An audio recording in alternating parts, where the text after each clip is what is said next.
Alright, please move the center away from the shared application.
I just want to greet everyone. Good morning. We will start in a few minutes.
I think we can wait a while as the participants are coming in.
Okay, let us start now. Good morning, everyone. I know that there's also some people from other parts of the world. So, good morning, Margaret. Good morning, Adrian Dubak. Nice to see you here. So, welcome to the ISA webinars organized by the International Service for the Acquisition of Agri-Biotech Applications, or ISA, and we are now hosted by the ISA Southeast Asia Center based at Erie, Los Baños, Philippines. I am Dr. Rodora Romero Aldemita, Director of ISA Southeast Asia Center and the Global Knowledge Center on Crop Biotechnology. Safeguarding food security and nutrition is critical in order for countries to overcome problems of hunger and malnutrition. The interplay of current various challenges of high population rate, political instability, degradation of natural resources, forced migration, and the ongoing COVID 19 will make a significant impact on food security that could raise the hunger and malnutrition problems globally. Socioeconomic benefits of biotech crops have been documented by Graham Brooks in the last 23 years, and it showed that it contributed to crop productivity, self sufficiency, conservation of biodiversity, mitigation of challenges associated with climate change, and in improving the economic health and social benefits. ISA strongly espouses the science, benefits, and safety of biotech crops with the publication of ISA Review of Biotech GM Crop Commercialization, now on its 24th year. So this is Brief 55. Today's seminar will highlight the global database on the adoption and distribution of biotech crops since the first year of commercialization in 1996, country situations and future prospects of the technology, and we also have a presentation on the adoption and challenges in Africa, a biotech adoption experience from a Filipino farmer, and a youth perspective on the technology. We are live via Zoom, Facebook, and YouTube. And we're currently 64 participants. I don't know how many we have in Facebook. And our webinar will run for 1 hour and 45 minutes or 2 hours at the most. Please send your questions or comments via the Q&A button, which will be answered during the discussion session later. All the microphones and cameras are off except the ones for the panelists. And we encourage you to tweet or post at Facebook using hashtag GMCrops2019 and hashtag ISAReport2019. So to start, let me now introduce our first speaker. Dr. Paul Tang is the managing director of the National Institute of Education, International Private Limited, and adjunct senior fellow of the Center for Non-Traditional Security Studies, both at Nanyang Technological University, Singapore. He is also a senior fellow of the Southeast Asian Regional Center for Graduate Study and Research for Agriculture, or CIRCA, based in the Philippines. He specializes in food security, agri-technology innovations, and sustainable bioentrepreneurship. He previously held senior positions in the International Rice Research Institute, the World Fish Center, and the U.S. universities in Minnesota and Hawaii. Dr. Tang obtained his bachelor's degree in agricultural sciences with honors and PhD from the University of Canterbury, New Zealand. He has published over 12 books and 250 papers and visited over 40 countries for work. Among his awards are an honorary doctoral degree from Murdoch University and election as a fellow of several scientific bodies. Dr. Tang, you have the floor, please. You have the screen, please. Thank you very much, Ola. Well, it's a real pleasure to be with you this morning for this webinar, and especially to highlight to you aspects of the global status of commercialized biotech crops in 2019. Oops. Let me just... Biotechnology crops remain important, part of the arsenal globally. And as we all know, the world needs to increase food production by 70%, by different time frames, especially 2050. And we also know that climate change continues to confer stresses on crop production. and I'm sure our farmer colleague on the panel will refer to that much later on. And also the likelihood for severe food insecurity and undernutrition remains very high, estimated at 20% in low-income countries. And certainly, with more than 820 million people still hungry worldwide, achieving SDG 2, which is zero hunger by 2030, is going to be difficult to achieve and will require biotechnology applications. The next few minutes, pleased to share with you biotech crop adoption in 2019 calendar year, some of the important biotech crops and traits, and also future prospects, 2019 and beyond. Let me first start off by sharing that in 2019, 190.4 million hectares of biotech crops were grown in 29 countries, an increase of 3, but up to 17 million farmers. And this slide graphically shows the dramatic increase from the first year that biotech crops were commercially planted in 1996. Okay? And we've noted several times that biotech crops have been one of the fastest adopted technologies worldwide in modern agriculture. If we look at the breakdown of areas and countries that are growing biotech crops, the developing countries overtook the industrialized countries more than a decade ago. So much so that today, 55.5% of the area under biotech crops are from developing countries, compared to 44.5% from industrialized countries. In area terms, 105.7 million hectares from developing countries and 84.7 million hectares from the developed or industrialized countries. Now, the adoption in 2019 was down by 0.7%, roughly 1.3 million hectares. Okay? And this was caused mainly by reduced plantings of soybean in North America due to the surplus stock from the previous year, and also trade issues. And also the drought in Australia was the other reason for accounting for the decrease in planted areas in 2019. But there are also other interesting news on the horizon, which will be shared later on. If we look at it map-wise, the global area is reflected by different regions. This map shows that in 2019, there were 19 mega countries growing over 50,000 hectares in each country. And region-wise, South America or Latin America is on par with North America now in terms of global area, under biotech crops. And certainly the increase in the Asia Pacific and also in Africa are other noteworthy points. And the EU continues to have just 2 countries growing biotech crops. This map, by the way, is one of the most downloaded assets, I think, from the ISA website. Very graphically illustrates where the biotech crops are being grown in different world regions.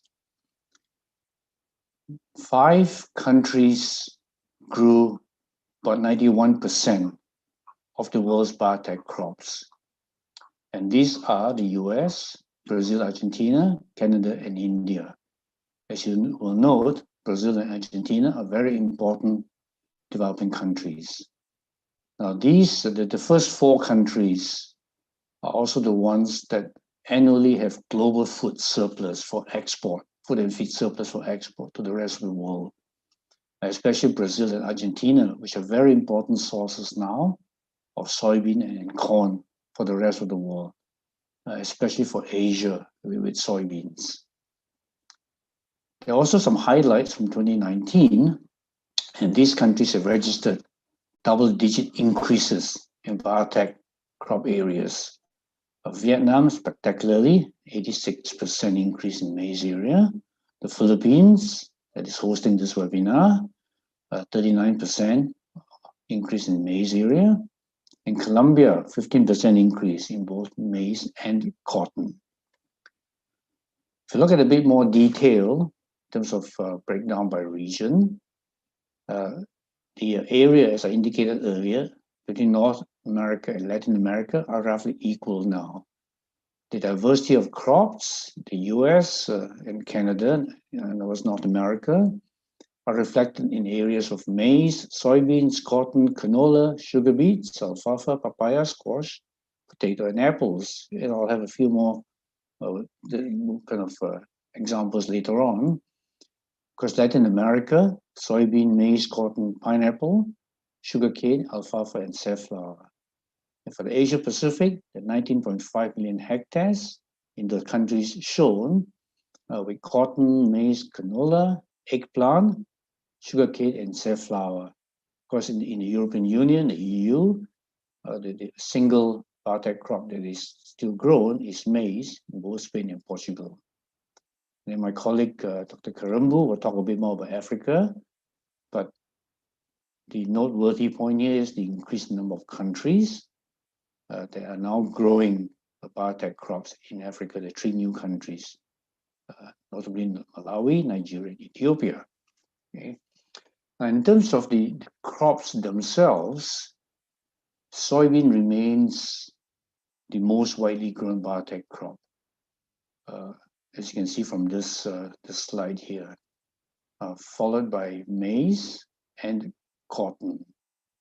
While the soybean area seems to have tapered off a little bit in 2019, the areas under maize and cotton continue to rise. And ISA for the past few years has been predicting that there's still a lot of upside in area growth for maize and for cotton, especially in Africa.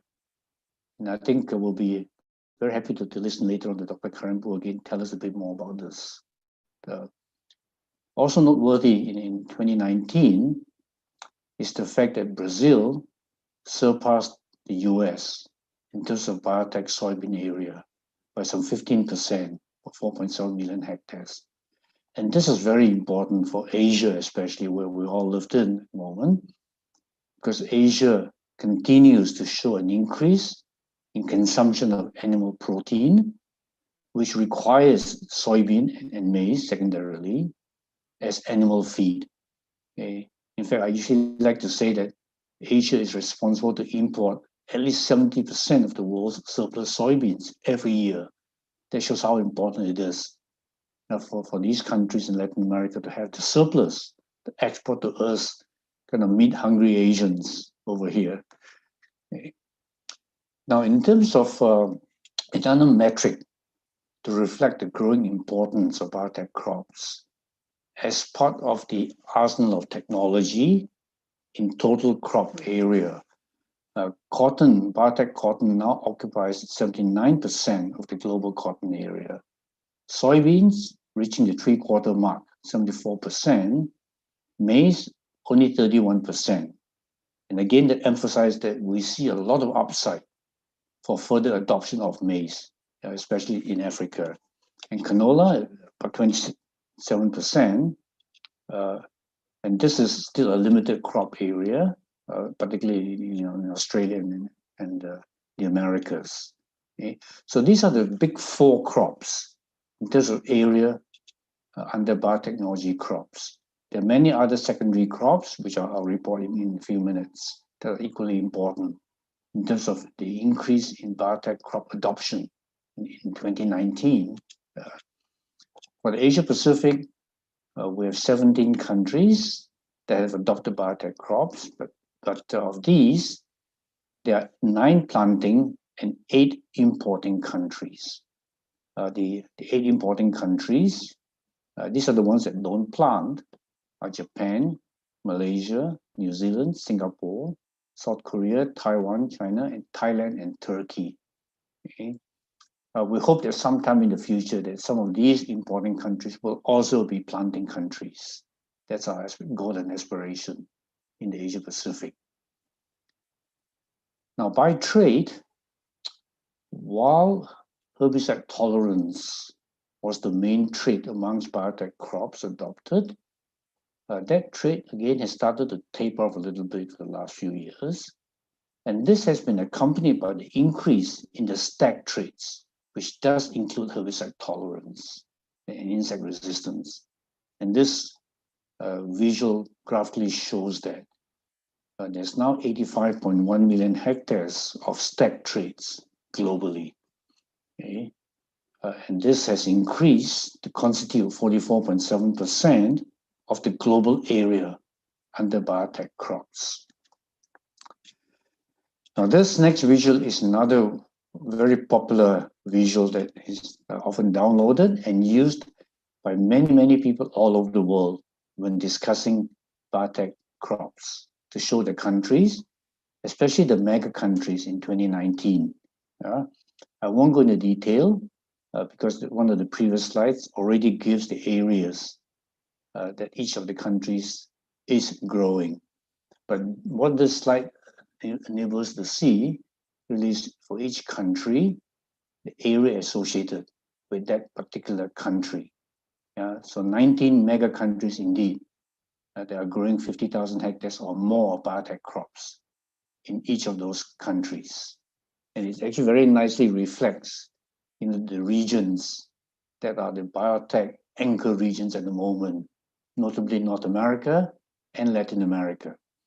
Okay, and also I think we're starting to see now the Asia Pacific becoming another anchor area. Maybe not so much in area yet, but certainly in the number of countries that are starting to grow, have been growing biotech crops.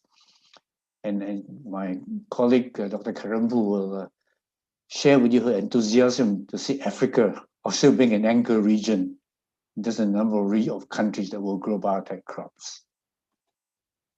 Now, some of the highlights from 2019, are reflected in the next two slides.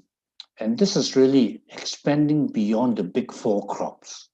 It's showing the diversity indeed of important food crops and feed crops that are now part of the portfolio of global biotech crops.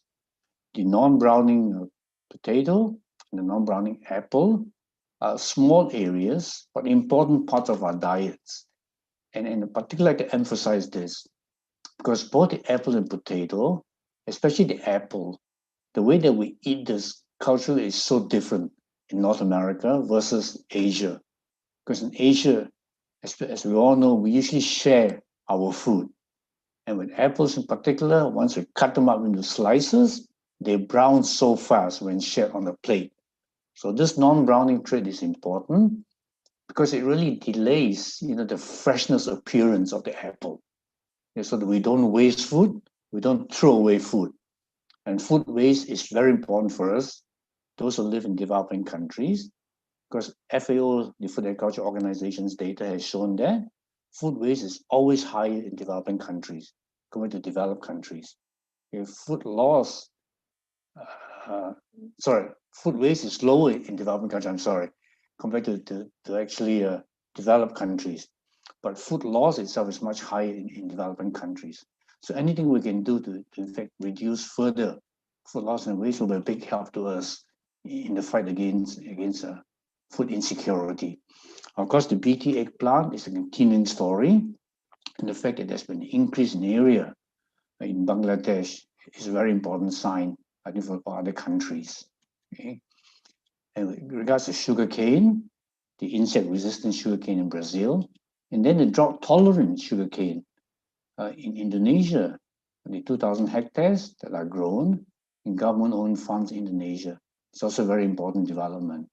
And of course, in Australia, the high oleic safflower, the 3,500 hectares. And then in Latin America, Costa Rica, the 115 hectares of pink pineapple, which, apart from the coloring, a pineapple that remains and maintains sweetness, irrespective of growing conditions. Again, is very, very important in terms of consumer acceptance of biotech crops. Now, apart from growing of crops, we've noted that many other countries import biotech crops. And this slide basically shows that there are 71 countries that have granted regulatory approvals, some 4,485 of those for 32 GM crops. The US still leads in this tally here, by having granted the most number of approvals of events that are linked to both food, feed, and processing, as well as cultivation. And maize is the crop that leads the tally in terms of different kinds of crops, with 146 approved events in 26 countries. By the way, much of this data is on the ISA website, and you might want to refer to the ISA website for more details, even by country, if you're interested. Okay? We do have a very important database that records all these approvals and is updated very regularly by our staff. Okay? Now, going forward, these are the approvals in 2019 that are worth highlighting. Okay? And we're also hoping that in the report for 2020, there'll be plantings that reflect these approvals. As you can see, cotton, apple, canola in the US, and in Argentina and Brazil, the maize and cotton, insect resistance, and also stacked traits. And of course, in 3 other Latin American countries, the soybean, the stacked traits, the drought tolerance, which as we go forward with regards to climate change, will also become a very important trait that other regions of the world may benefit from. So these are approvals in 2019, for which we're hoping to see areas planted reflected in 2020. Okay. The biotech crops in the pipeline also offer, some room for excitement. The non-browning lettuce, and then in the case of potatoes, one of the most devastating pests, the Colorado potato beetle, which after potato late blight is a real worry for many, many potato farmers. Thankfully, we will see some level of resistance and commercial varieties being released that help us resist the Colorado potato beetle, which currently uses a fair amount of insecticides in North America. Then there's wheat, drought tolerance, which is amongst the first in the world, and hopefully we'll see some reports of it, regulatory approvals, and also planting in subsequent years, starting in Latin America. And of course, with regards to rice, closer to home, improvements in nutrient use efficiency, water use efficiency especially, and salt tolerance. We know that with regards to salt-tolerant rice, there's already a gene-edited rice that is undergoing regulatory approval in some countries. Okay? And these will be game changers to help us grow more rice with less, under more difficult and highly variable climatic conditions in Southeast Asia especially. And again, just to highlight this point, especially with regards to water use efficiency, we're starting to see water becoming a constraint, a regular supply of water to rice farming in many Southeast Asian countries. Okay? So we're indeed thankful that science is enabling these traits to now be captured in biotech crops. I just want to share a little bit here on the benefits that biotech crops confer to some of the major issues facing humankind: food security, sustainability, and climate change. And the figures really speak for themselves. The increase in crop productivity that has been enabled through biotech crops, especially in terms of income gain to smallholder farmers. Some US $225 billion that have been estimated by Graham Brooks in his work as increases in crop productivity. And then the conservation of biodiversity, the fact that we don't need to cut down forests, that we've been able to grow a lot more crops on the same area, some 231 million hectares in terms of improved productivity has been the estimate. That environment reduced pesticide use, crop protection chemicals, for example, some 776 million kilograms of active ingredients that have been reduced because of growing biotech crops. And then finally, the CO2 emissions, the ability, equivalency, in fact, of removing 15.3 million cars off the road, and the CO2 emissions that they are responsible for. And of course, in terms of helping people, livelihoods. There are 17 million farmers who have benefited from biotech crops in terms of their livelihoods, and with respect to poverty alleviation and hunger alleviation. And their extended family counts of 65 million people.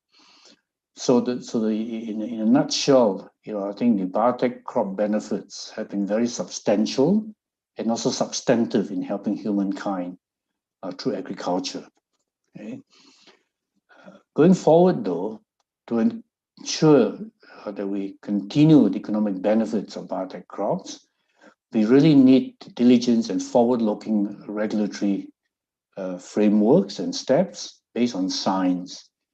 I think science-based regulations is really the way to go to ensure that humankind, including farmers, benefit from the improvements that we see in R&D, research and development. Okay? And that part of this requires us to look at benefits and weigh them against risk. Yeah? And of course, agriculture productivity, environmental conservation and sustainability, which is really a very big part of the SDGs as well, environmental stewardship, which is so key. And of course, finally, the consideration to the millions of hungry and impoverished people.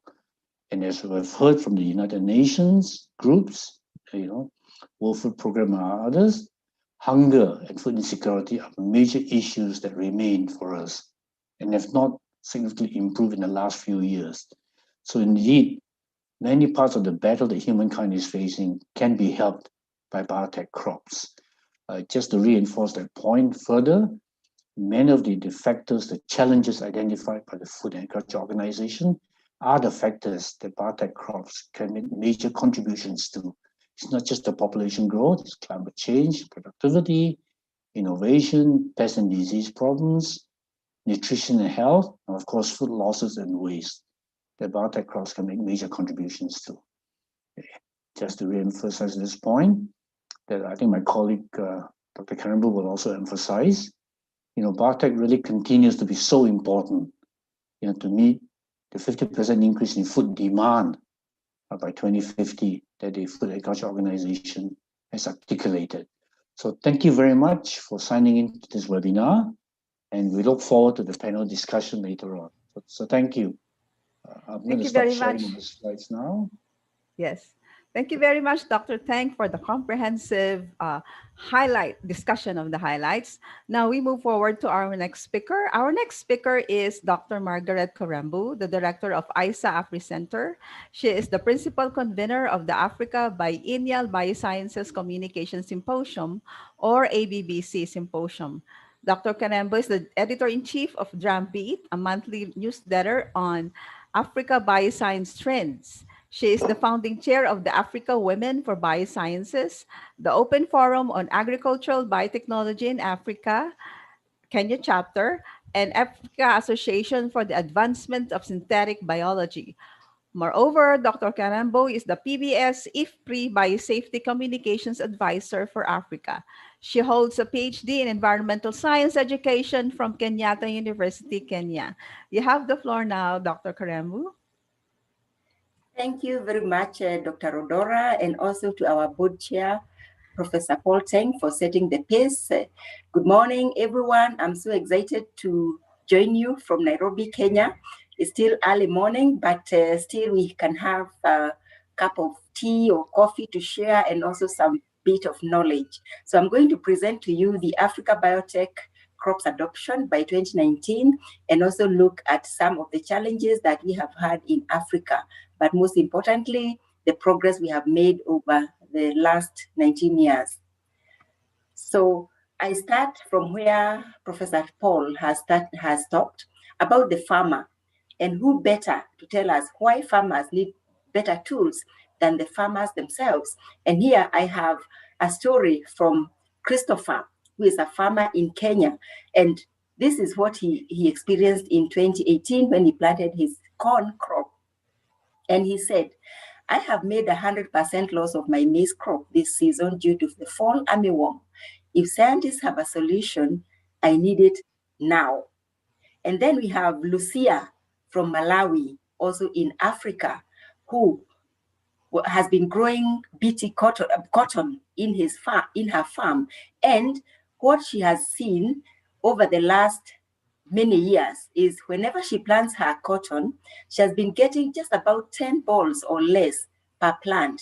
But when she went to see the experimental fields in Malawi by researchers there, she was able to count more than 40 balls per plant, just emphasizing that farmers really do need new tools because we have emergence of new pests because of climate change that are bringing in new pests like the fall armyworm was not known in Africa for the last 5 years. We have seen it really expanding and destroying farmers' crops. And then we have the recurrent drought, which continues to ravage many of our farmers' crops. Then we also know that it is very urgent for us to address this challenge of having better tools to the farmer. What we have in Africa, and indeed I know even in many parts of Asia, is the growing aging population of the farmer. And in Kenya here and most parts of Africa, the average age of a farmer is 65 years old. You can imagine food production being in the hands of 65-year-olds and above. Then we also need to attract this generation of young people back to farming who are not even registering as many in our faculties of agriculture, in our universities than they used to be. And this is because then we need to have better tools, we need efficiency, we need smart technologies that would encourage young people to come on board. Young people want pleasurable tools where necessary. And this is how this technology, biotechnology, is addressing and promising. So I'll go now straight to Africa. So what is motivating us to continue advocating for this technology? And again, I look at the farmer testimonials for who are growing BT cotton. Here I have Maria Swele from South Africa. She's 35 years old. And this is what she had to say after adopting BT cotton. That BT cotton enterprise has been rewarding, enabling me to purchase 2 tractors, a car, and a house. I also managed to pay for my younger sister's education. Attending to our crops is so much easier and has drastically reduced the labor. We no longer need to carry crude tools to weed and spray our crops, as this is now done mechanically. And so this is what they used to have before. And all these crude weapons, they never now have to carry because they can go to the farm with the very simplified mechanical tools that are also enabled by the efficiency of the technology. Looking at 2019, what were the key highlights? Africa grew close to 3 million hectares of biotech crops. The number of countries with commercial approvals increased from 3 to 6, so that is double the number of countries. And these countries were Sudan, Ethiopia, Malawi, South Africa, the Kingdom of Eswatini, which was the former Swaziland, and to the west of Africa, Nigeria grew biotech crops. And the number of approved crops also increased to 4. And currently now, we also have, by end of 2019, 1 new country that approved, although it did not plant, and this is Kenya, my country. It approved BT cotton, but because it was done in December 2019, they didn't plant, but we expect that this year, and we have actually seen farmers are already starting to plant. So we have 4 commercial crops. 6 of them are now also in research and development, and most of them have been completed. Very, very importantly, Africa is also researching on close to 16 traits: insect resistance, drought, stacked traits, herbicide tolerant, and nutrition enhancement, virus resistance, and so on. So the countries that you see in yellow are those countries where there are already experiments happening, 6 of them, and we expect that in the very close years they'll be commercializing. Then in terms of the new approvals, in 2019, Nigeria became the first country globally to approve cultivation of BT cowpea. This is insect-resistant cowpea. So Africa now has 4 approved biotech crops. These are cotton, cowpea, which is the new crop, maize, corn, and soybean. and these are being grown by our farmers. And the number of crops that are in the pipeline, R&D, 6 of them: cassava, banana, potato, rice, sorghum, and plantain, are all being researched and led by our African scientists. And we are very excited that more and more of these crops are actually crops that have not been grown before in the world. For example, in the case of Nigeria, insect-resistant cowpea has not been grown in the world. So Nigeria added a new biotech crop in the global basket, adding to the number of crops that have been grown. When it comes to adoption trends, here I have the map that is most downloaded, the Paul has just mentioned. But when you look at Africa compared to the rest of the world, Africa is only having 1.5% adoption compared to the North and South Americas, where adoption is now, they are commanding close to 90% of all the adoption of biotech crops. With Africa, even in Asia, we have seen the trends is just about 10%, and then in the Europe and the others, about 0.06%. So this means that these are the regions that are still having the highest potential for adoption of new crops. And looking at the acreage or the number of crops, then Africa is ripe to add new crops that have not been there, in addition to the three that I've already mentioned: cotton, maize, and soybean that are being grown in Africa. Then in terms of adoption from South Africa, which is the first country in Africa that adopted biotech crops, that has been growing from 1998 to date. This is the 22nd year of commercialization. The trend has been very promising. And in 2019, South Africa grew 2.7 million hectares of biotech crops. And again, the adoption is already now over 90%. As you can see, over the last 4 years, there's a bit of plateauing because the three crops that have been grown, maize, cotton, and soybean in South Africa, are already almost reaching the saturation point. So they need more crops, they need more traits, and this is exactly what Africa is currently trying to add to the global basket: new crops, new traits. Then the second country that has been adopting biotech crops in Africa is Sudan. Sudan started growing from 2012-2013 cropping season, and it's also growing BT cotton, insect-resistant cotton. And again, the adoption trend is very encouraging. And in 2019, Sudan grew 236,200 acres of biotech crops. This is BT cotton, and it's already now at 95% adoption, meaning that all the cotton grown in Sudan is BT cotton. And one attribute that has contributed to slight decline from 2018 to 2019 was the seasonal fluctuation. Again, talking about the challenges of weather, seasonal fluctuations. Countries have seen an upsurge of heavy flooding, and then again followed by prolonged periods of drought. In terms of farm income gains, again, we see Africa is still lagging behind with just about 1.1% of farm income gains from the 1996 to 2018, as informed by Brooks and Tim, Graham and Tim. But again, we have already seen that South Africa has made an average yield increase over this period of 11% for corn, BT maize, and 24% for cotton, emphasizing that there is still a lot of room for African farmers to benefit from this crop, because already those have adopted are already showing gains in terms of yield increase and also in income for farmers.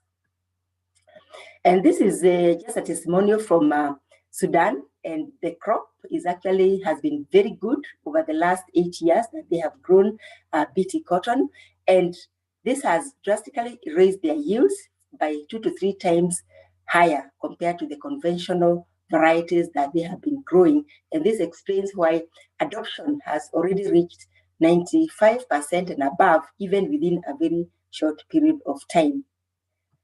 Now, let me now look very quickly at the regulatory and policy landscape. How has this progressed in Africa? Now, this is a story of what we call twists and turns. But again, we had progress in 2019 where one other West African country, Francophone West Africa, Niger, approved its biosafety law, adding to close to 13 countries now in Africa that have already had a functional biosafety system, which is enabling the vibrant research that is happening in Africa. Now, what has been the trend? When you look at the level of development and the functionality, there are some countries that have shot from the zero to all the way to commercialization, which is green. But there are also other countries that have stagnated in the yellow, where they have been conducting research over the last 15 years, but they have not been able to progress to commercialization. There are a few countries that have been able to move from research to what we call agronomic trials in mainly in the open fields, but still have not been able to go to commercialization. And yet, there are also others that have been struggling, moving up and down. Indeed, in around 2012 and 2015, we did have two other countries that had already reached commercialization. These are Egypt and Burkina Faso. But because of some of the challenges we have seen in terms of over-regulation, political interference with the regulatory process, and the long, tedious process that applicants and developers are having. These are challenges and many, many other extraneous factors that have resulted in Africa, some countries dropping and other countries just not progressing. We have had the serious challenge of misinformation and aggressive activism against the technology, mainly driven by small green groups from Europe and also from the other Western world countries. And this emphasizes the importance of continuously sharing science-based information and adoption trends, which ISA has been trying to do so that these countries that are having challenges of misinformation can still, policymakers can use the knowledge that we share to make decisions so that we don't have policy impasse in approval. Because Africa is ripe for technology. It is one of the regions that has the highest potential for adoption of crops because of food insecurity and also climate change impacts. So what lessons have we learned from the COVID-19 pandemic and indeed from the 20 years of crop biotech, 24 years of crop biotech adoption? One is the unprecedented disruption of production and distribution of food, raising food insecurity further, the price of food. And we saw in March, which is one of the cropping seasons in Africa, where there were restrictions of movement, where farmers could not even access seed for planting. And this implies that we need to plant and produce food at source and facilitate transition of biotech crops from research and development to commercialization. We have also learned the importance of trusting in the science and the need to apply science-based and efficient GM crop regulatory system, because again, if we don't apply science, then we have more and more countries remaining at a stage where they are in stagnation. They're not able to apply and get approval for biotech crops because of policy impasse. Thirdly, is the importance of tapping the potential of new breeding techniques and tools, for example, genome editing, which has potential in not just agriculture, but even in health, environment, and industry.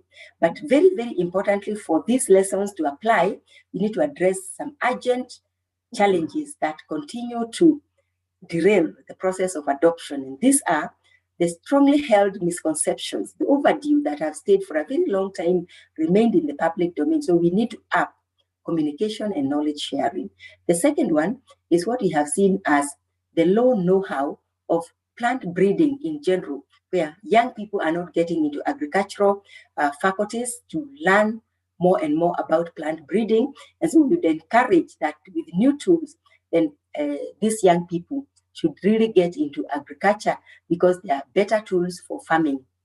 Then thirdly, we need to address the issues of misinformation, and also the issue of just derailed adoption, which has also reduced the number of companies, private companies in biotechnology that could facilitate more young people to start bioentrepreneurship in our context. Because when you have the private sector being driven at the local level, then you have more and more people getting into the sector. So moving forward to the future, in Africa, we have this our 5-year cautious prediction on how the trend is going to be. We expect that Africa will be able to add at least 3 new biotech crops in the global basket. Cassava, which is already undergoing environmental review in Kenya, and we expect that this should be completed and farmers will be able to start planting, hopefully in the next year or so. Then we have banana in Uganda that is also complete research. Potato, they have also completed in Uganda, and now Kenya is also starting. And so these crops are not yet in the global biotech basket, but African researchers have completed research, and we expect that this will also be approved in the very near future, in the next 3 to 5 years or so. Now, we ask our question as we close. What will it take to position Africa as a leader than a follower? As you saw in the adoption, Africa is only commanding 1.5% of global adoption over the last 24 years. So meaning that Africa continues to lag behind, not as a leader, but as a follower. I have identified 3 main factors. One of them is political goodwill. We need to have political goodwill at the African Union. African Union is the union that brings together all the 54 countries in Africa. And if we have that political goodwill, then we'll see more and more countries being able to harness this technology. We also need to get the vibrant African youth into bioentrepreneurship, and we again see biotechnology as one of the lead technologies that can help in harnessing this ripe talent in Africa that is ready to adopt new technologies. And we have seen in the area of information communication technologies how Africa has been able to lead. You may be familiar with the mobile money transfer. We call it the M-Pesa in Kenya. That was an innovation from Kenya, and it has actually opened up doors for transferring money in any part of the globe where no other technology could have enabled that transfer. And this is really what is encouraging us to see Africa is moving forward and can be a leader.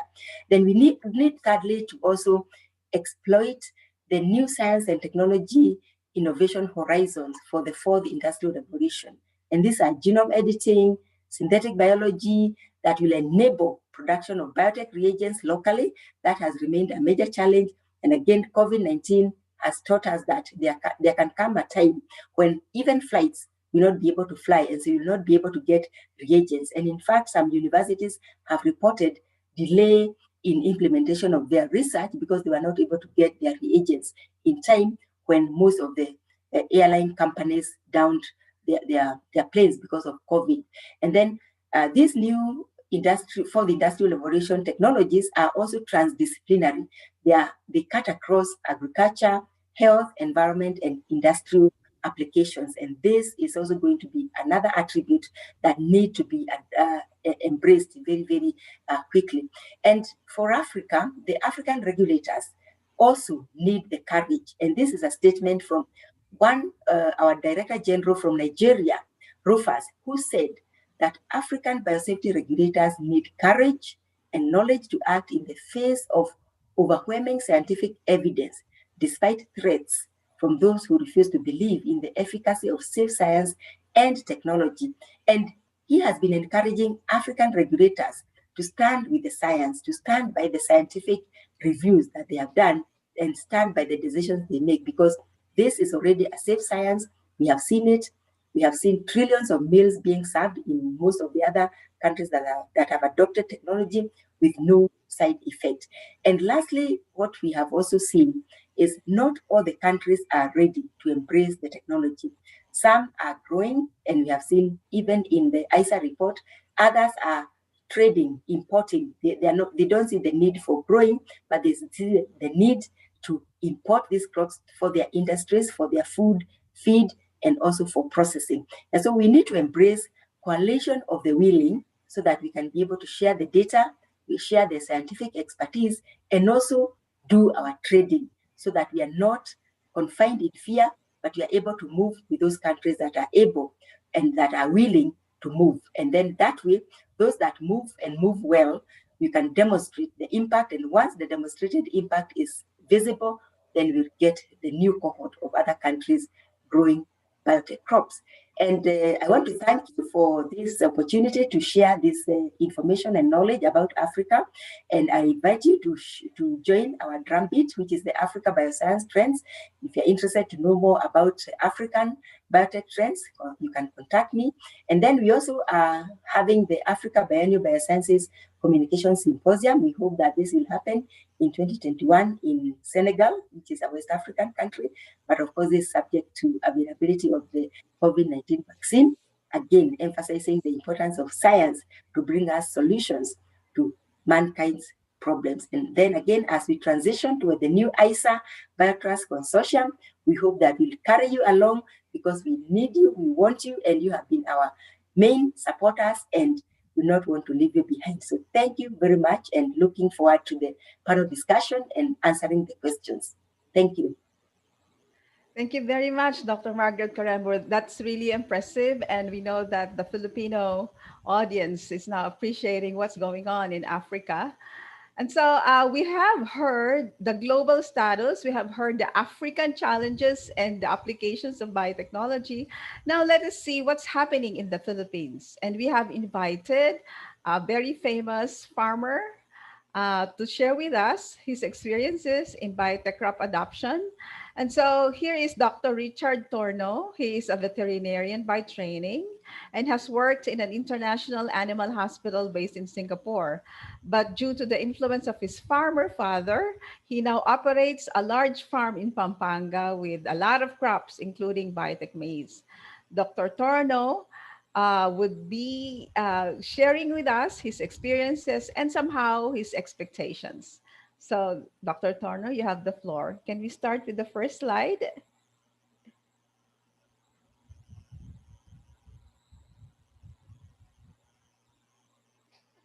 Okay, you have the floor. You can start now, sir. Yeah, okay There. na. Okay na. Yes. Yeah. Okay, good morning to everyone.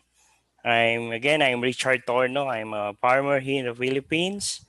Thank you for inviting me in this web seminar or uh, or webinar. Um okay, I want to share my experiences here in my BT corn farming in the Philippines. I want to share all the techniques and especially the yield that I got.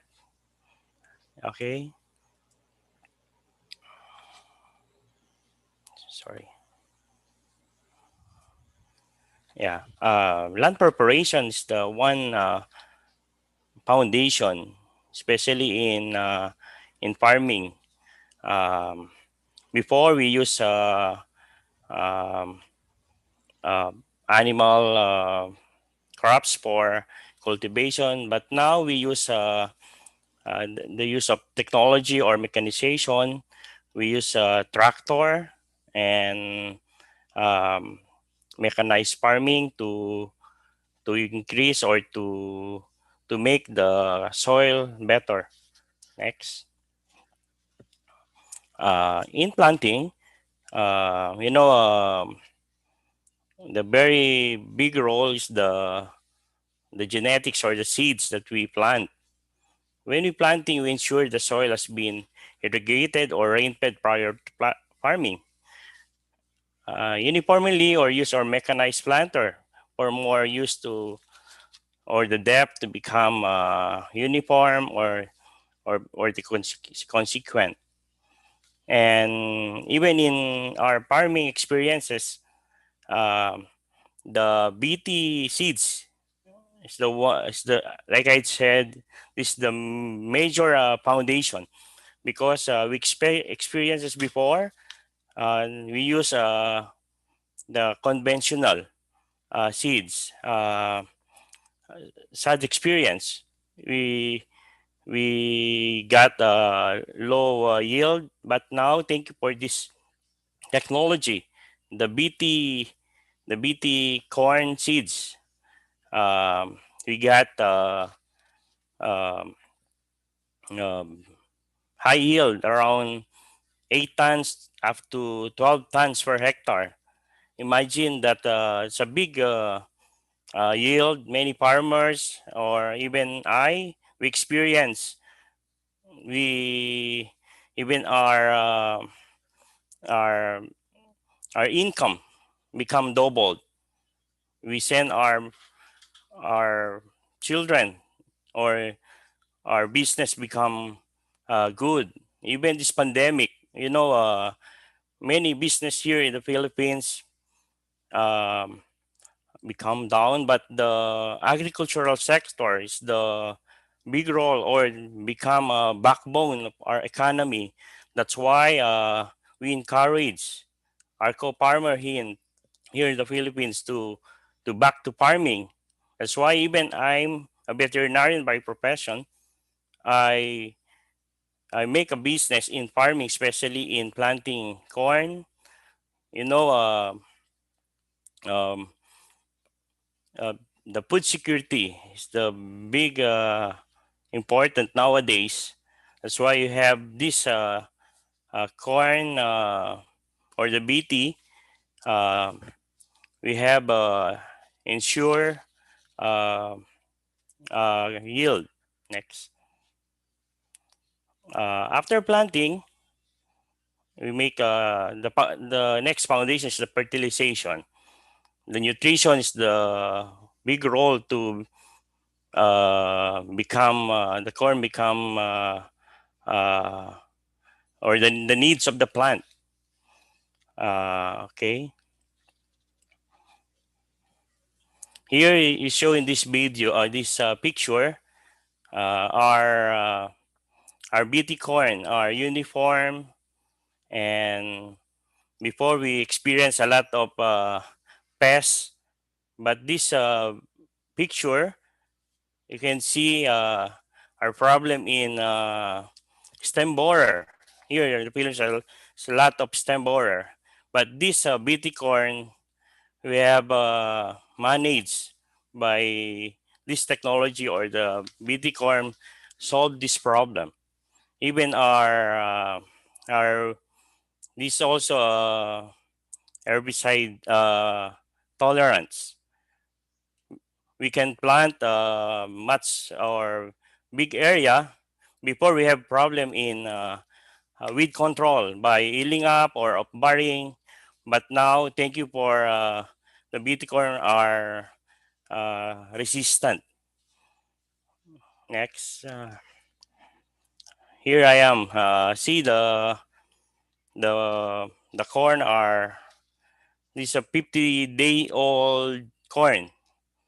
This um, this this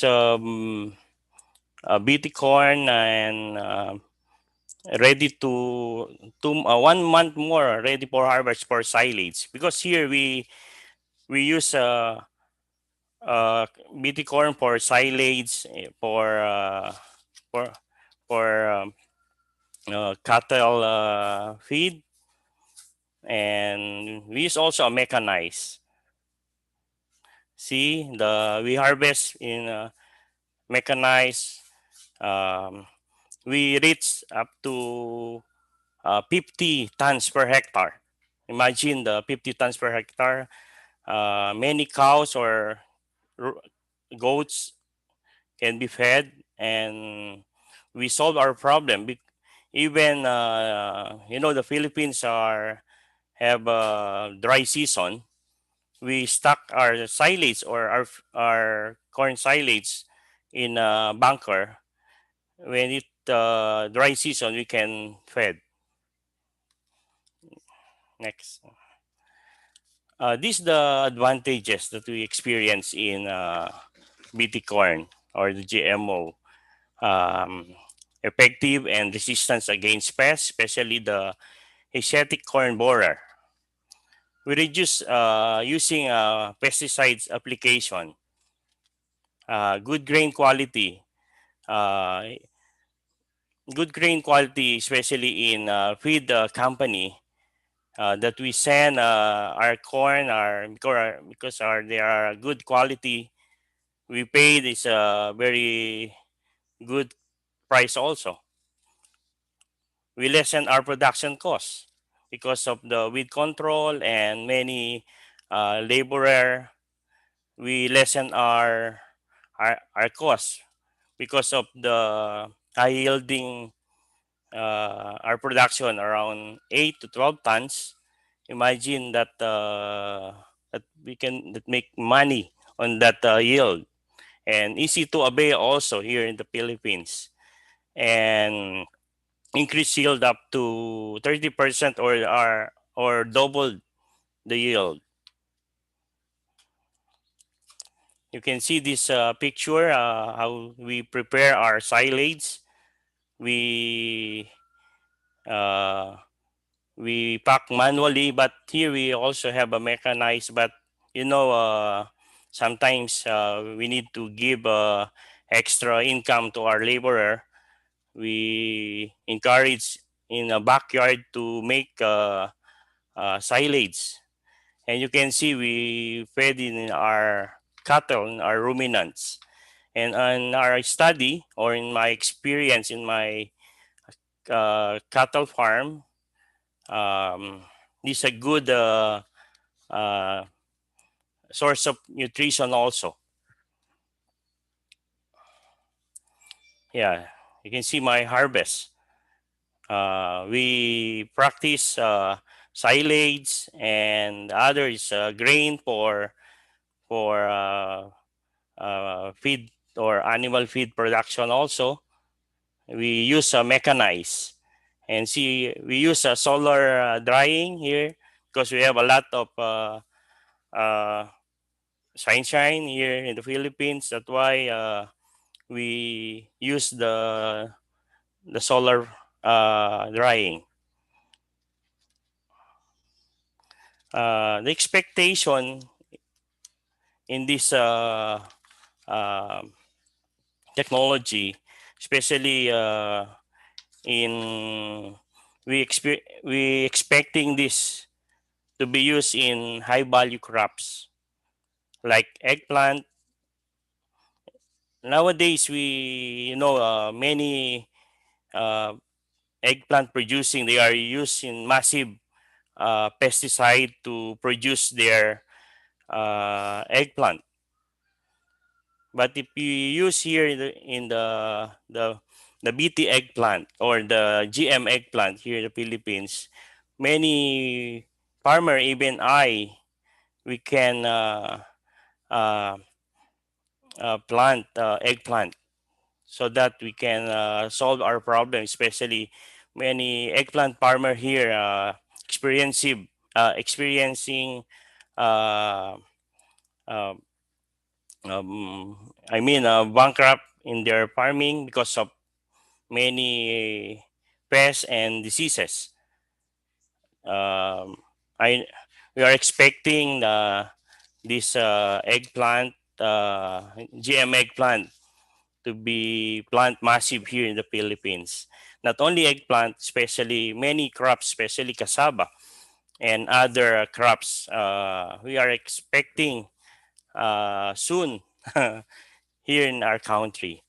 Thank you for this uh, time, uh, for listening, and God bless us all.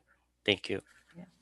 Thank you so much, Dr. Torno. Please stay put, and we're going to have a discussion later on. I know that there are a lot of questions directed to you because they came here just to see you. Of course, it's because here we have to see what's happening in the Philippines. So now, let's see what are we going to hear from our student. Our next speaker is Mr. Gerald Morris, or we call him Gigi. He is the current president of the UP League of Agricultural Biotechnology Students, or UP Labs. It's an active organization that promotes safe, responsible, and science based agricultural biotechnology. Uh, and Gigi is biotechnology for the betterment of the Philippine agriculture. Gigi is the former student ambassador of the International Rice Research Institute. He is a queer science enthusiast who aspires to be a future scientist. He is a BS Agricultural Biotechnology student at the University of the Philippines, Los Baños, majoring in animal biotech. Let's welcome Gerald Mores, please. Gerald?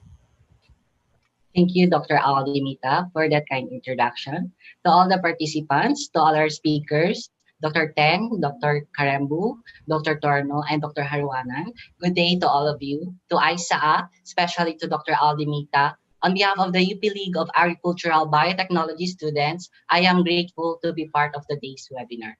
Let me share my screen first.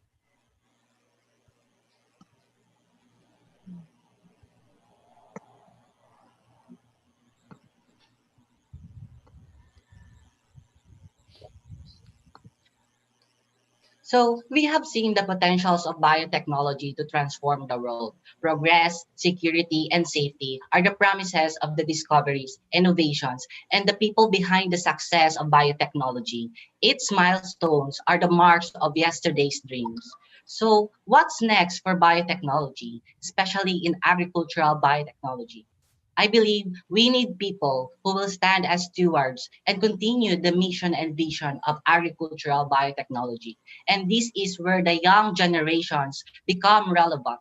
The people who are inspired by the achievements of the past to take part, make a difference, and look forward for the future of biotechnology. Today, one of the avenues of the youth to show their significance in biotechnology is through student organizations. We, the UP League of Agricultural Biotechnology Students, or UP Labs, as the pioneering agri-biotech student organization that was established in 2010, and together with other student organizations, we advocate for science-based knowledge of the potentials of biotechnology for the advancement of, of agricultural of for the advancement of agricultural sector through promotion of biotechnology and engaging our fellow youth to the said field of knowledge. So the youth are said to be the seedlings of the future. Therefore, they need to be nourished by sustaining them adequate knowledge, honing their skills, and providing them opportunities to showcase their capacities and for them to make impacts one day. That's why there are various activities that would cater the needs of these young generations. Nowadays, we have been seeing youth become more involved in the promotion and development of biotech communities through activities such as the first ever National Biotech Summit of UP Labs, lectures or symposia, quiz contests, community extension services, mentorship, and many more. We, the youth, have been supporting biotechnology and defending GMO against the misconceptions by educating our peers and other people. And lastly, despite the pandemic, the youth the youth upholds their faith to biotechnology by attending and organizing webinars that showcase the capacity of biotechnology in addressing health crises. As part of the youth, myself, I believe that when the youth use their full potential, energy, and passion, these young generations could be the next phase of tomorrow's successful technology. And this leads me to my next question. So, what are the hopes of the youth, or what do they look forward to in the future of biotechnology with the youth? One, they look forward to a youth-driven agri-biotech, a community that would inspire more youth to be involved in the application of biotechnology in agriculture. Also, a community that would support the potentials of the youth, provide them the knowledge, foster their skills, and sustain them with opportunities. And lastly, a community that would foster their academic excellence, leadership skills, and social relations, thereby enhancing their personal capabilities to help improve the nation's conditions through biotechnology. Next is engaging in effective science communication. This means that that the youth hopes for accessible knowledge through communication and extension programs to reach more stakeholders, including the farmers. transmitting message concisely and clearly to be able to understand by the audience, including the students, faculty, farmers, the public and private sectors is significant. And this is all about engaging our audiences, getting their interest and bringing and at the same time bringing them the knowledge.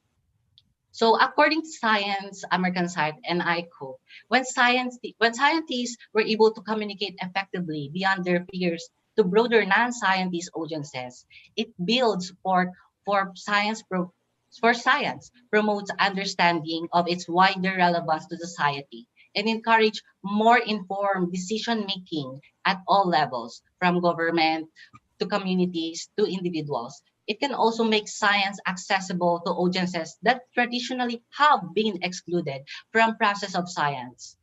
Thus, it can help science more diverse and inclusive. Another thing that the youth is looking forward to is enhancing biotechnology programs through science community support.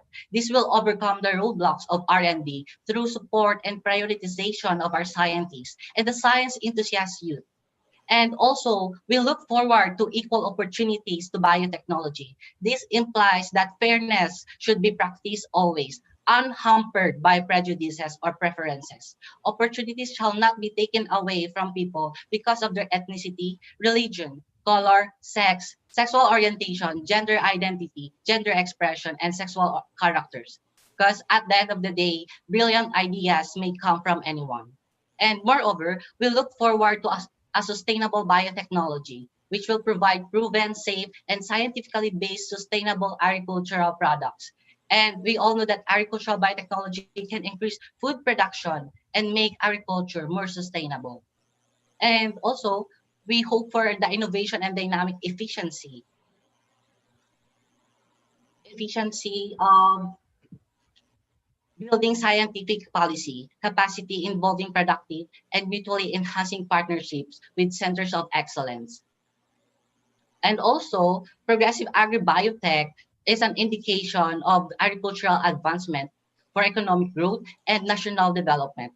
And at the end of the day, there is a call for more agricultural biotechnological innovations. And since since biotechnology is a series of technologies or innovations, as we inspire the youth and other people to think and innovate, we want to protect their ideas, discoveries, and innovations through strengthened intellectual property rights. And lastly, the young generations hope for more application of biotechnology in disaster preparedness and risk reduction. We have seen that the pandemic has tested the capacity of biotechnology, and the biotech didn't fail us with the upcoming vaccine. We hope that there would be more applications of biotechnology in the future to save more lives and for the general welfare of the people. So I have mentioned about the youth, the representation and involvement in biotechnology. But let's not forget the role of the adults, or I would say the well-experienced or our mentors. I believe that they have the responsibility to bring sparks, ignite the biotech spirit within the hearts of these young generations. Because when these young generations were able to foster knowledge, realize their full potentials, hone their skills, and provided with opportunities, they could make impacts and be the best version of themselves for biotechnology. That's all. Thank you. Oh, wow. That's awesome. Thank you so much, Gigi. Thank So we you. have, and you did it in a good time. We would now like to open up the discussion portion, but first, I'd like to invite everyone to put your questions in the Q&A box, although some of our speakers have already started answering some of them. So I think even if they were already answered, we have to read them and discuss some more details on the questions that were raised. So one of the questions is for Dr. Torno, and I think Dr. Torno has already responded to Dr. Tylo. And for the information of everyone, the question would be, do you have support from the government for your mechanization? Can you respond to that again, sir? Okay. Yes, we have a lot of support in our, especially nowadays. even last even the the previous time of President Aquino, and even here the President Duterte, we have a lot of support, especially the organized group. Uh, Now we have 100% support, especially if you have organized group or engaging in especially in modern technology or farming. And we have also support the we call the new generation. I mean the millennial farmer.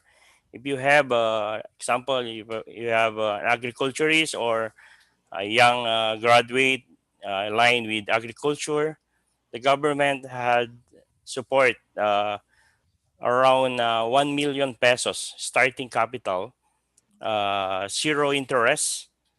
You can start engaging farming or farming business. And if you have uh, knowledge in mechanization also, they have they lend you for buying tractors, and if you are organized, they give 100% grant. Mhm. Okay. So it seems that our government is very responsive in terms of mechanization to farmers. That's a good information to share. Yeah. Now, Again, yes, sir. uh, Yeah. even the seeds that we Mm. receive, the government purchase a lot of BT corn seeds. The corn program, especially the Department of Agriculture. We have a record. They buy a lot of BT corn, especially in our Luzon area. Mhm. Because we are affected in recent typhoon, they Mhm. want to plant again. Uh, Now they purchase a lot of BT corn. They give to the farmer as free also. Oh, okay. Yeah, there's one question from Adrian, and to follow up on that mechanization support from the government. I am delighted to see you embracing mechanization, mechanized technified agriculture. What percentage of growers in the Philippines are as technology savvy, or mechanized farming mechanization savvy farmers, and what percentage smallholder growers? So are there many of you like you who use mechanized farming? Nowadays, we have a lot of um engaging in mechanized farming, because if we use a traditional or planting manually, um, it's a big problem, because many laborer here in the Philippines or in our area, especially in Luzon, um, because many laborer going to other line, especially in factory. The mechanization is the solution or the answer. That's why the government also again support this mechanized farming. Mhm. Yeah, nice to know. Thank you so much. One Yeah. question now is for Dr. Margaret Karembu, although she answered this already. What is the slope of farmlands in Africa planted with herbicide tolerant crops? How is the experience with soil erosion, if there's any? Thank you very much, and very nice to link up again with Carlo Jr. I think we met sometime in Tanzania more than 10 years ago. So, yes, herbicide tolerant crops remain an important attribute for Africa, mainly because we have very many farmers, but aging, so they need help with the weeding, and applying herbicide tolerant crops will definitely help. But only South Africa currently is applying HT crops. And what they have seen is a reduction in soil erosion because of less plowing, and so practicing more of conservation agriculture. With our small scale farmers, the slope, of course, is the terrain is not quite flat. So most of Africa is slopy, the farmlands, and so farmers will require additional training to ensure that we have reduced soil erosion by practicing the management practices. So we farmers are really looking forward. In fact, in Eswatini, South Africa, also in Southern Africa, farmers have not been very much enthusiastic about the BT, the insect resistant only trait. They have already demanded that they need the insect resistant start with herbicide tolerant because there is very little labor available in their marketplace. But again, I agree that we need to take care of soil erosion to ensure that we don't pollute the soils with the herbicides that are applied in the herbicide tolerant crops. Yeah, thank you so much, Margaret. Now, there are again a few more questions let's have one for Gerald Mori, Gigi. This is from, I think this is for Margaret. Yes. Yeah. Do you engage as a young student, as somebody who knows biotechnology and your student, do you engage with biotech companies for Yeah. applying the knowledge in the job market? Are young people in the Philippines engaged in farming? Yes, we do. We have the UP Labs has established institutional connections such as the ISA, the ERI. We always every time we have events, we always invite them and for their support and their sponsorship to send for sponsorship. And these institutions have been with UP Labs to promote biotech in agriculture. And yes, the youth in the Philippines, I would say really engage in farming. Mhm. Oh, okay. Okay. Yes.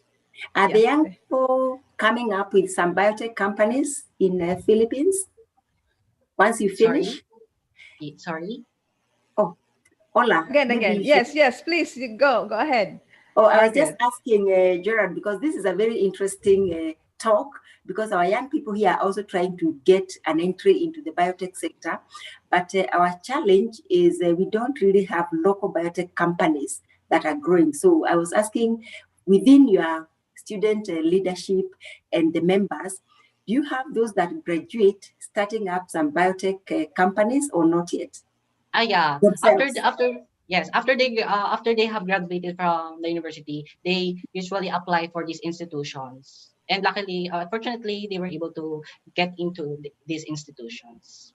Uh-huh. We have alumni, I would say, who are working with these institutions. Okay. The question would be if there are now new graduates from agri-biotechnology who have established their own businesses, which are Mhm. biotech based, something like Yeah, that. yeah, So, for that's the question. example, yeah, any fermentation company or GM production company or something like that. Well, Or to my selling the knowledge, seeds. yes, to Mhm. my knowledge, I haven't heard of it yet, but maybe Gigi knows. Do you know anybody who has graduated and established their own biotech companies? Oh yes, one of Oh the yes. alumni. Yeah. He has established a hydroponics. Uh-huh. Mhm. Okay. Yes. Okay. Yeah.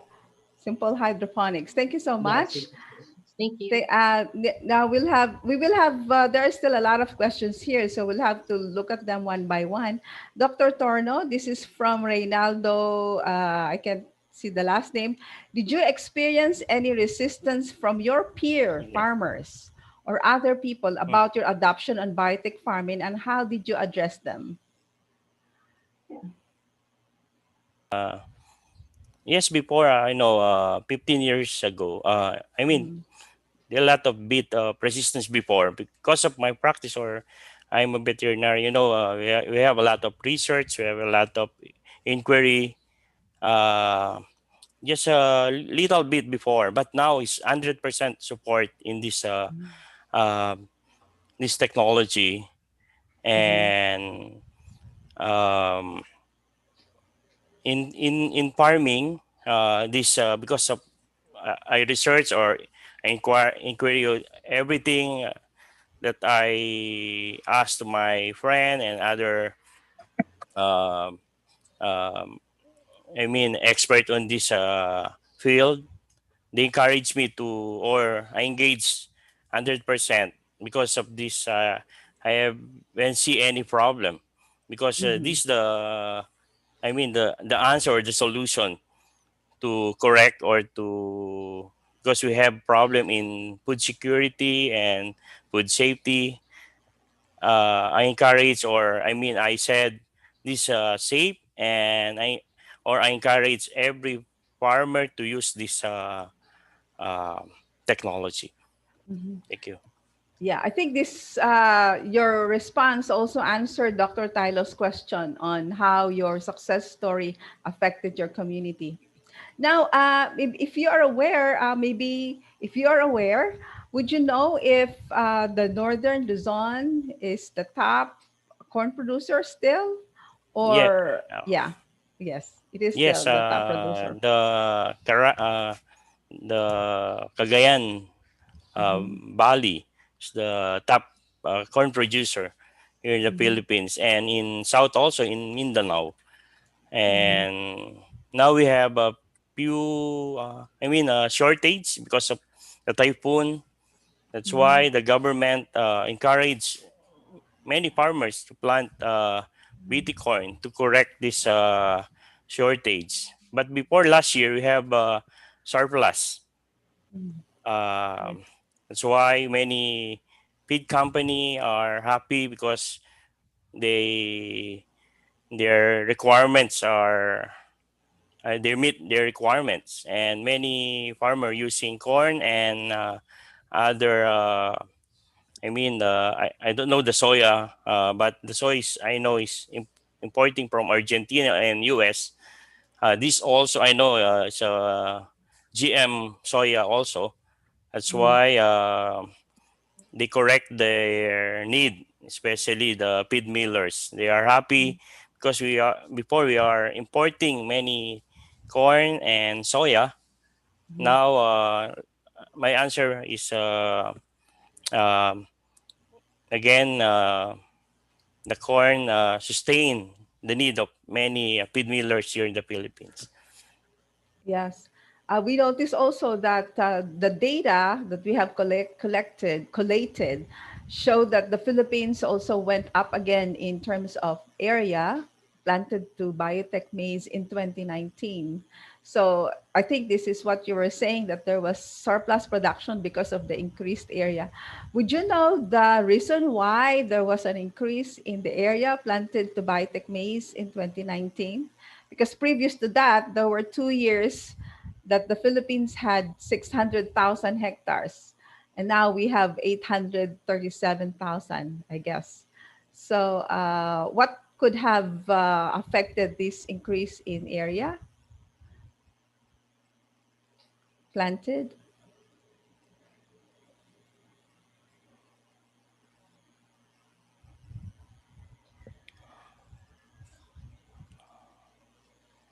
Sorry. Doctor, okay. Yeah, you were saying that in 2019 there was a surplus production and many companies were happy that you had a lot of harvest Yes. from biotech corn.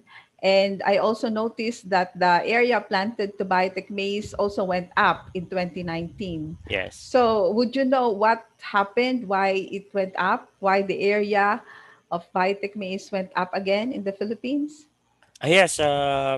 Because one is the price of the corn is stable here because many farmer are depend on the income, and Mhm, another one is the climate here in Luzon. You know, there's a lot example in our area. Before, the rain start mhm, in July, but mhm, now the rain start in May. It mhm, means 2 months advance. That's why we plant early, and the mhm, climate's good also. That's why mhm, many corn farmers are encouraged, or they even we plant many corn. That's why I mean, many farmer, many. That's why the corn percentage become high. Okay, thank you so much. I think that confirmed my beliefs also, and I placed it in the brief.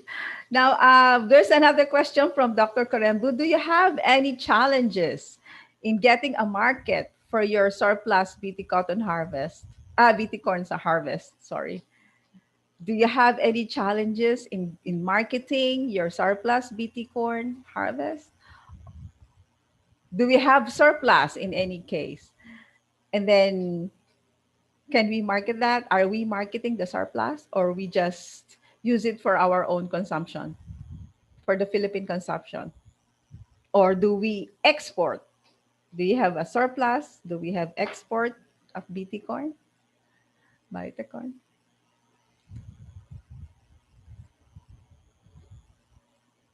Did you get the question, Dr. Torna? Okay. Sorry. Oh, okay. Again. Again, the connection is poor here because I'm here in my Ah, farm. We have wireless internet. okay, sir. So the question is from Dr. Korembu. Do you have any challenges in marketing the surplus BT corn harvest? So far, we don't have because that's why you can see my product is silage and grains. Um, we have a schedule in example. Uh, if we in in planting corn, we have a agreement first. The buyer, example, the one company need only this tons.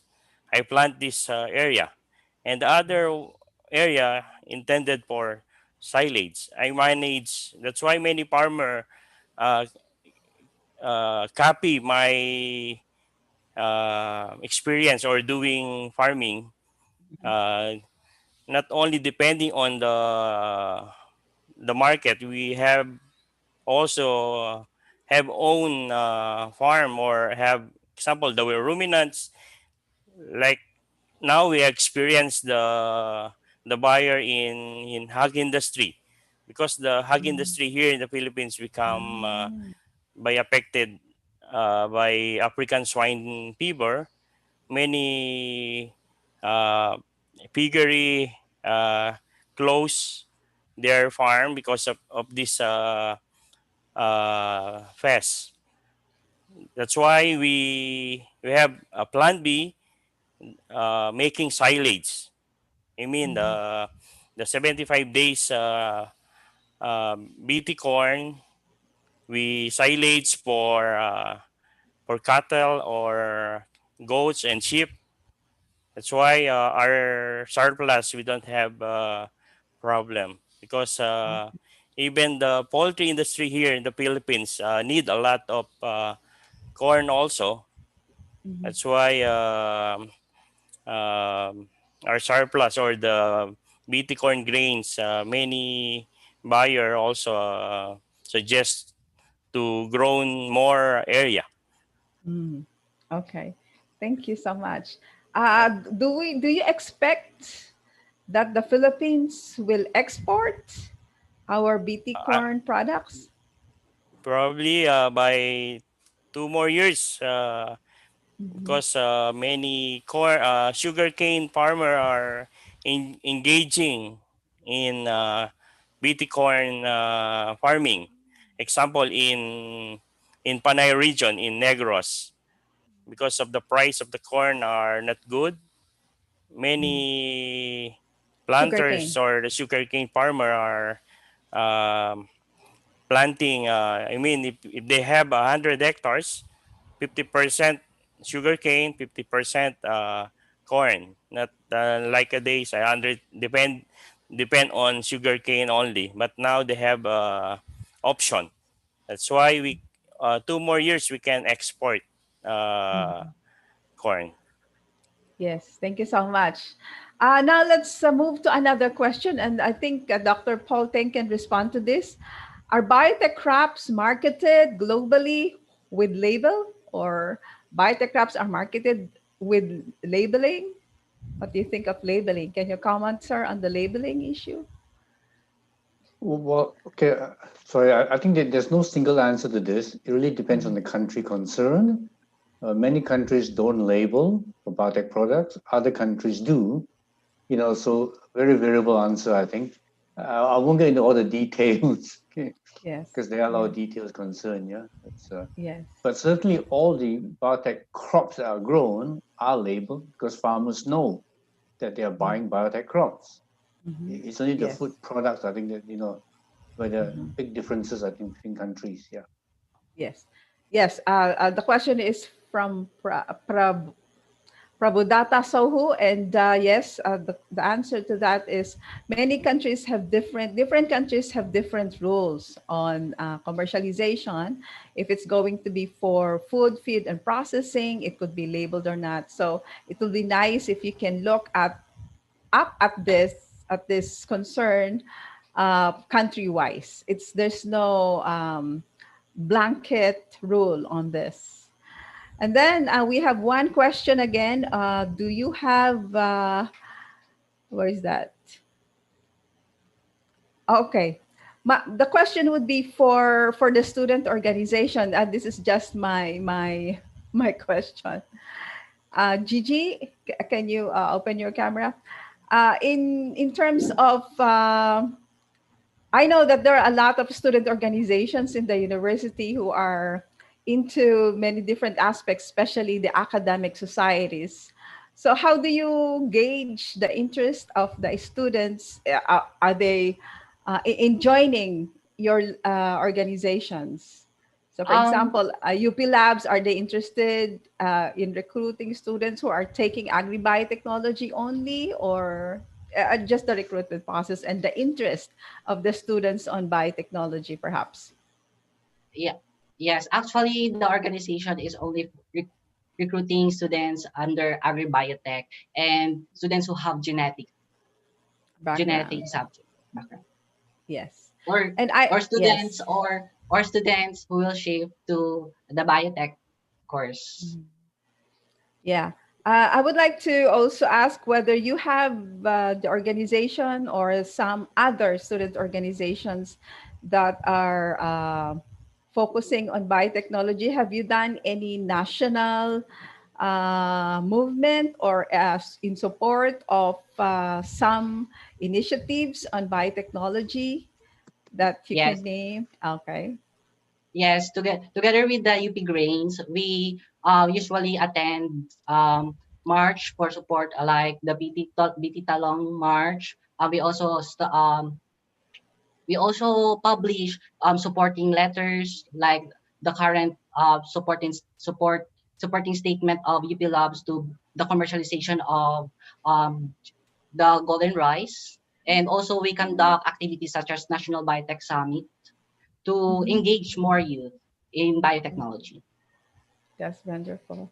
What are the other activities that you think would be important in these endeavors to support biotechnology in the country besides the ones that you have mentioned? Maybe some other new ideas that our uh, partners here can learn from? I think more on the communication and extension programs, because there are some youth that are not yet able to inform about the biotechnology and its potentials. Mm-hmm. More on of Okay. that. So it's still the communication. I Yes. think, yes, thank you so much. We still have a little more time, and I'm still waiting for any other questions that can come up. But while we're waiting, maybe we can have last few sentences or messages from our speakers. Maybe we can start with Dr. Teng. Your last messages on the Philippine acceptance of biotech. Well, I think Gigi's points are very interesting. And I Mhm. want to share the Singapore experience. Many of the young people who are starting biotech related enterprises are in fact not biotech or biology graduates. Mm. They're more finance people, engineers, and so on, who see the potential in biotech. So I actually would encourage Gigi's group to reach out to the business people, business students, and so on, because it is so easy to make a case, for return on investment with biotech. And that's why these guys have more knowledge, yeah, they actually start enterprises. And that's what I'm seeing in Singapore now. A lot of young graduates taking risk, getting venture capital to start their own companies. One of them, in fact, is going to be getting a big amount of support, I think. A startup called Turtle Tree that is producing milk from cells, mammalian cells, okay? So that you can actually increase the volume of milk available, for many people, produce at cost. Huh? So just one example there. Yeah. Yeah. Thank you. Thank you so much, Dr. Teng. Margaret, any Yeah, last messages? Yeah, thank you so much, and very nice to hear about the success of BT corn in Philippines, and especially from the farmer. And I want to encourage the farmers to continue with that message and possibly reach out to the farmers in Africa who have been denied access to this technology for a very long time. BT maize remains a major food and feed crop. We use it more in the Eastern and Central African region for food as opposed to feed. But now that we see there are many, many opportunities for increasing our feed lot because again, once you do that, you reduce the competition for food. So I'd like to encourage the farmers to continue and reach out, share your messages so that other farmers around the world can hear about these experiences. And for Gigi, definitely, one of the areas that I'll be very interested in is linking up our growing early career and young professionals who are both in biotechnology and also in commerce so that they can come to start their own businesses. And Paul, our experience here is different. We're having now biotech students getting into banking sector. And so they're not, instead of getting into entrepreneurship, there is more of those that we are losing out. So that's why we are not seeing much of the bio entrepreneurship growing. And so I think these are messages that need to be tied together so we get these biotech students exposure to bioentrepreneurship, and then the banking and commerce students, the non-biotech students, linking up with these biotech students because they can make a very good match and very successful businesses together. So I think for that is a missing link that we need to bridge, and we'll count on the young people and the experiences from Singapore and others to get these teams together. Thank you very much. Thank you, Margaret. And then Dr. Torno, please. Any last messages? Okay. I want to address this in especially the young generation, especially in the Philippines. The age of the farmers around average around 56 years old. Many young uh, many young generation now that they their line not in agriculture, but now I encourage to engage to this, especially the biotechnology, business farming, because there are a lot of opportunity in this business. Not only material aspect, we can help our community, our economy, especially the Philippines. There are a lot of uh, mountains or means um uh, challenges. Um, this technology or biotechnology or um, farming BT corn or other crops related. This is a good opportunity or I mean a business, especially the young generation or the new graduates or even the many business engaging in different line uh, uh, give time in this food production or biotechnology. Thank you. Thank you so much, Dr. Torno. And before we call Gigi, there's one question here. Gigi, open your camera. Are you open for collaboration with other students of agriculture coming from other universities which have interest in agri-biotech? So this is a question from Jason Olaita. And then you can give your last comments also. Oh yes, the organization has been establishing partnerships and collaborations with other or student organizations from the other universities. Yes, we are very open. And for Okay. my last comments, I would say I just want to emphasize, I guess, some of my statements that I have mentioned. One is I believe that when the youth use their full potential, energy, and passion, these young generations could be the next phase of tomorrow's successful biotechnology. And also, we also give thanks to the mentors since they have the responsibility to bring spark, ignite the biotech spirit within the hearts of these young generations. As I said, these young generations, when fostered with knowledge, realize their full potentials, hone their skills, and provided with opportunities, they could make impacts and be the best version of themselves for biotechnology. To Wow. Isa, thank you very much for the opportunity for promoting biotechnology and for promoting our advocacy, the advocacy of the organization, and looking forward for more collaborations from you. Thank you so much. Yeah, thank you so much also. And UP Labs has been our partner in many of our activities. So, but in closing, we would like now to thank you very much, Gigi. Would now like to close, and I'd like to invite Dr. Mahalet Chumi Arojanan. She is the Global Coordinator of ISA and the Executive Director of Malaysian Biotech Information Center. She is the founder and editor-in-chief of the Petri Dish and a co-founder of Science Media Center Malaysia.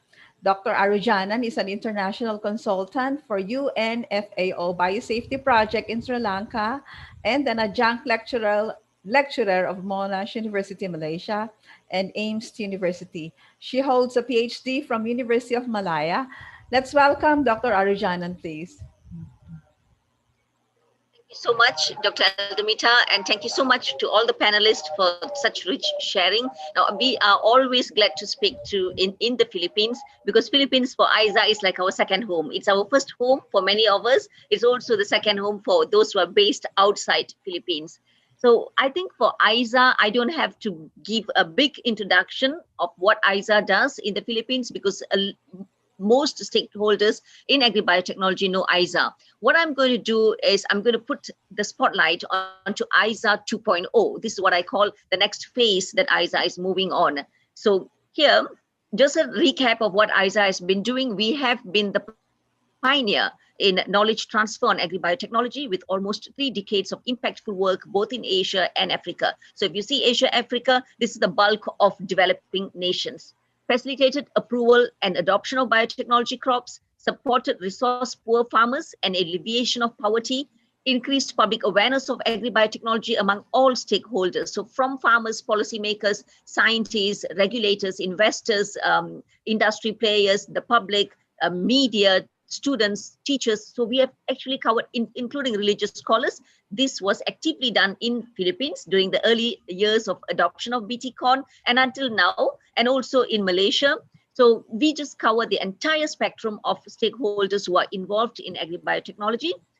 And we have also enhanced capacity building on biosafety regulations because we know without biosafety, the adoption will not be there. So we have done this actively in many countries. So this is what ISA has been doing. Now, what is next for ISA? So we are very excited in launching the next phase of ISA. We are going to call ourselves BioTrust Consortium.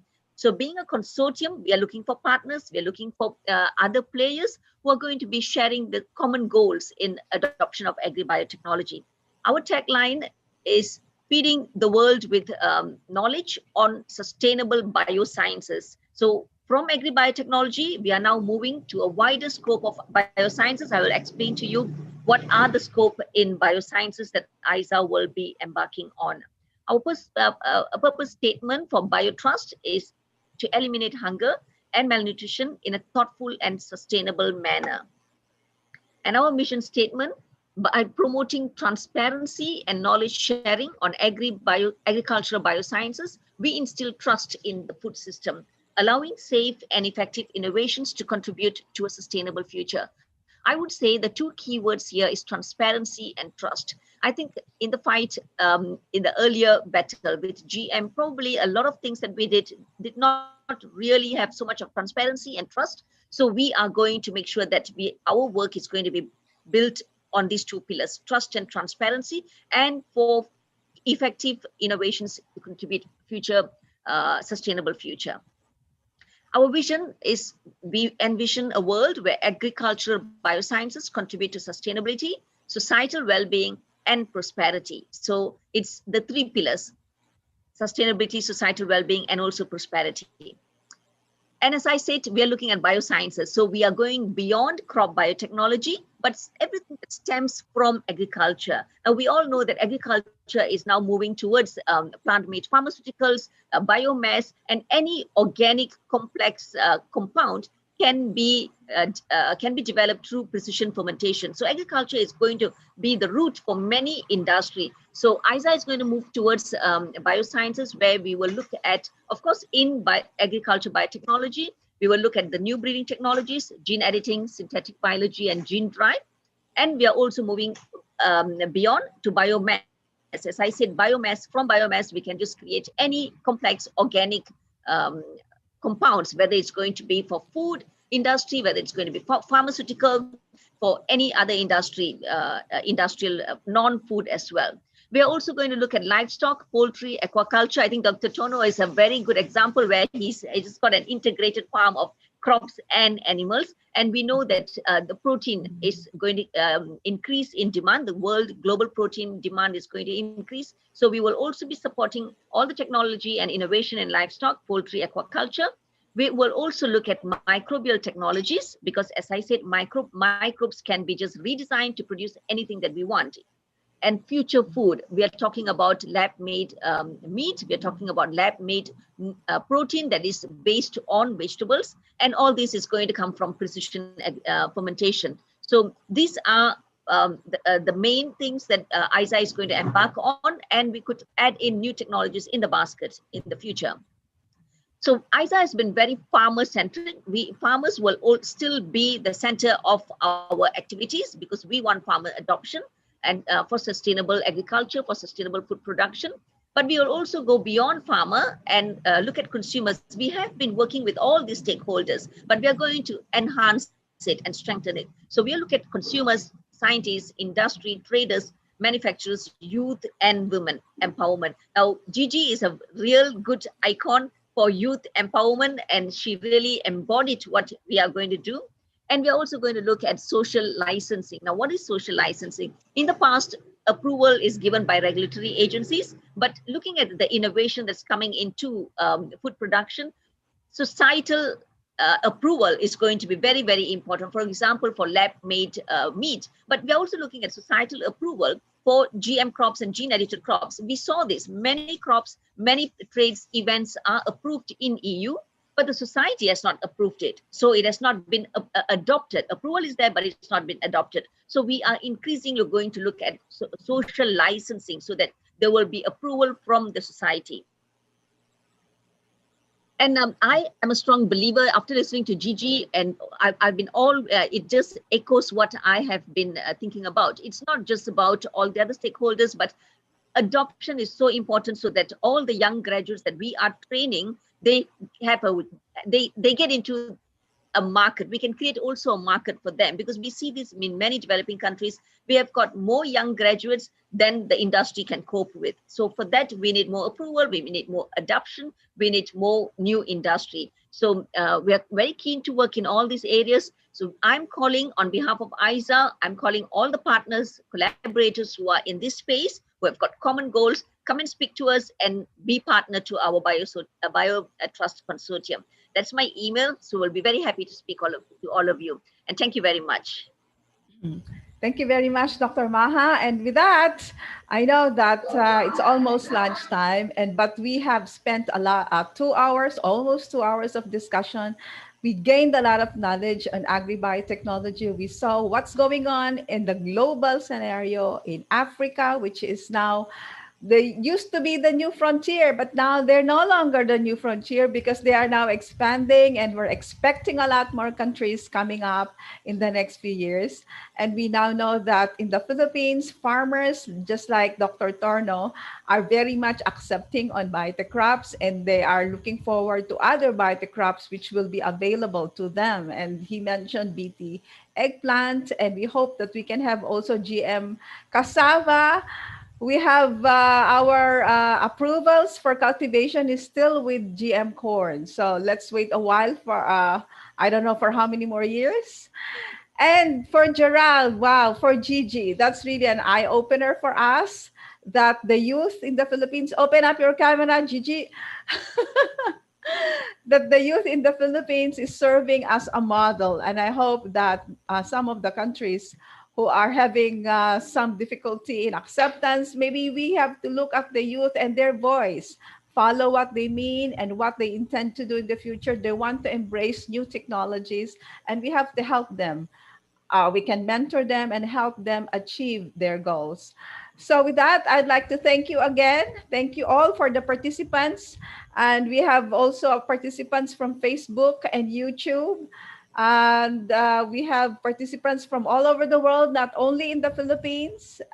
And we look forward to engaging with you again. Our next webinar will be with Europe on the 16th. So you might see the advertisement and you might want to join again to see what's coming up in Europe, what's going on. Why are there some skeptics over there? Okay, so with that, thank you so much. Thank you, ISA team, ISA Southeast Asia Center, and ISA Afri Center, and of course, our executives. Thank you so much. Good day. Merry Christmas. Bye-bye. Merry Christmas. Bye. Bye-bye. Bye, Gigi. Thank you, Dr. Torno. Bye, That's been Gigi, Dr. wonderful. Tono. Yeah, it's wonderful. Thank you so much. Thank you so much, everyone. Thank you. Okay. Are we can you can we People are meet a moving while? out. Yeah. Can we meet a while? You can leave now, Dr. Torno. Thank you so much. We'll just have a few discussions to do. Okay. How are we going along with? I hope they have a good European guy uh, for for I think farmers. there's people are still moving out. Yeah. Okay. Yeah. We are represented by there are representations from the industry. I see Sony, and yeah. Mm.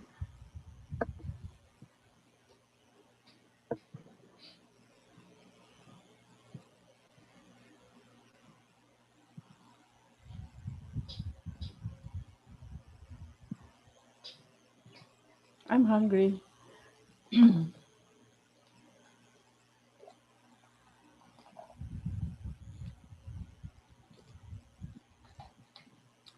Adrian is based in Basel, is he? Yeah. In Switzerland. Mm-hmm. Mm.